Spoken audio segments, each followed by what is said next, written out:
Hi மக்களே, இன்னைக்கு மேக சந்தேசம் சீரியலில் நடந்ததை பார்க்கலாம்.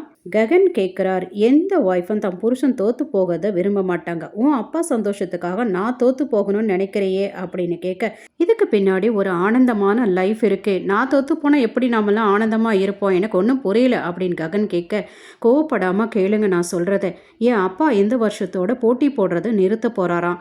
உன்னோட போட்டி போடும்போது தோற்று போயிடுமோன்னு பயப்படுறாங்க இப்போ. இந்த போட்டியில் நீங்கள் தோற்று போய் அவர் ஜெயிச்சிட்டாரன்னா என்னை மகளாக ஏற்றுக்குவாராம். அது மட்டும் இல்லாமல் நம்ம ரெண்டு குடும்பமும் ஒன்றா ஆகிறதுக்கு வாய்ப்பு இருக்குன்னு அவர் வாக்கு கொடுத்துருக்கார் மாமா அப்படின்றா. அந்த ஆசையில் தான் நீங்கள் தோற்று போயிடுங்கன்னு கேட்குறேன். இவ்வளோ நாளாக சாரதா அத்தை அவமானப்படுத்திட்டு இருந்தவங்களே மரியாதை கொடுத்து கௌரவப்படுத்துவாங்க. அது மட்டும் இல்லை, இந்த குடும்பத்தில் எப்போ வேணாலும் நம்மளுக்கு ஆபத்து வருமோ அப்படின்னு நம்ம பயந்துக்கிட்டு இருப்போம் இல்லையா, அந்த பிரச்சனையும் இப்போ இருக்காது. எனக்காகவும் நம்ம குடும்பத்துக்காகவும் நீங்கள் தோற்று போகணும்னு நான் கேட்குறேன் ப்ளீஸ் அப்படின்றா. எதுக்குமே ரியாக்ஷன் கொடுக்காம அமைதியாக கேட்டுட்டு அவர் பாட்டுக்கு போட்டிக்கு போயிடுறாரு.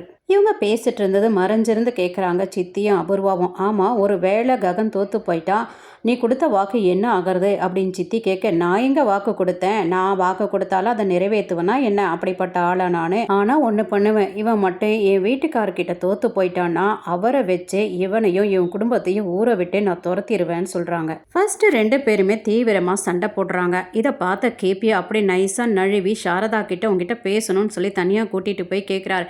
இப்போ எதுக்காக இவன் போட்டியில் வந்து நின்று இருக்கான், சரச்சந்திரா நல்லா விளையாடுவார், அவருக்கு இருக்கிற கோவத்தில் கொன்னாலும் கொன்னுடுவார் சாரதா அப்படின்னு சொல்ல சாரதா ரொம்ப பயப்படுறாங்க.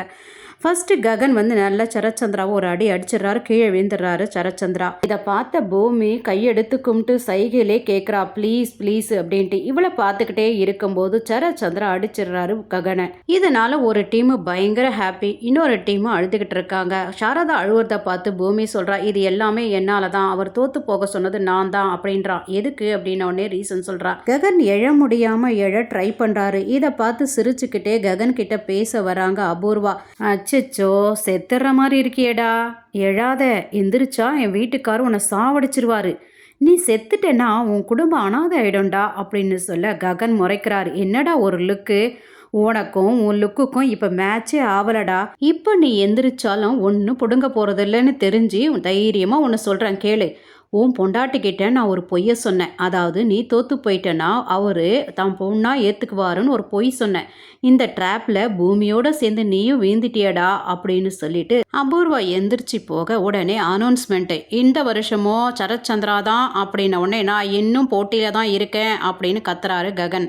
எல்லாரும் கவலையோட பார்க்க இவர் எந்திரிச்சு சூப்பராக ரொம்ப எனர்ஜெட்டிக்காக சண்டை போட்டு சரச்சந்திராவோட தலையில் இடிக்க ஆடி போயிடுறாரு மனுஷன். இதை பார்த்த சித்தி அபூர்வாவை திட்டுறாங்க, சும்மா இருந்த சங்க ஊதி கெடுத்த மாதிரி கெடுத்துட்டியடி அப்படின்றாங்க. கீழே விழுந்த சரச்சந்திராவுக்கு கையை கொடுத்து எழுப்புறாரு ககன். உடனே அனௌன்ஸ்மெண்ட் வருது, ககனுக்கு ட்ராஃபி கொடுங்க அப்படின்ட்டு. ககனுக்கு ட்ராஃபி எடுத்துட்டு வந்து கொடுக்குறாங்க. திரும்பவும் அனௌன்ஸ் பண்ணுறாங்க, ஜெயிச்சவன் என்ன சொன்னாலும் தோத்தவன் அதை செய்யணும், அப்படி அவன் செய்யலைன்னா அவங்க எவ்வளவு கேட்டாலும் அவ்வளோத்தையும் அவங்க கொடுக்கணும் அப்படின்னு சொன்ன உடனே ஷாக் ஆகுது அபூர்வாக்கு. ககன் சரச்சந்திராவை பார்த்து, எது கேட்டாலும் நீங்கள் செய்ய தயாரா அப்படின்னு கேட்க, சரி நீ எது கேட்கணும்னு நினைக்கிறியோ அதை கேளு, நான் செய்ய ரெடியாக இருக்கேன், என் உயிரை கேட்டால் கூட நான் தருவேன் அப்படின்னு சொல்ல, ஒன்றுத்துக்கு உதவாதா உன் உயிரை வச்சு நான் என்ன பண்ண போகிறேன் மிஸ்டர் சரச்சந்திரா, இன்னைக்கு உன் பொண்ணு பூமியோட பிறந்த நாள், எவ்வளவோ ஆசையாக உங்ககிட்ட ஆசீர்வாதம் வாங்கலான்னு வந்தா, அவமானப்படுத்தி அனுப்பிட்டீங்க. அவமானப்படுத்தின அதே கையால் என் பூமிக்கு கடவுள் முன்னாடி வச்சு அவளை ஆசீர்வதிக்கணும், அதுதான் நான் கேட்கறது அப்படின்றாரு. இதோடு சேர்த்து வேறு ஏதாவது ககன் கேட்டிருக்கலாமோன்னு எனக்கும் தோணுது. சிம்பிளாக முடிச்சிட்டாரு ககன். இதோட இந்த எபிசோடு முடிச்சிருக்காங்க. தேங்க்யூ ஃபார் வாட்சிங்.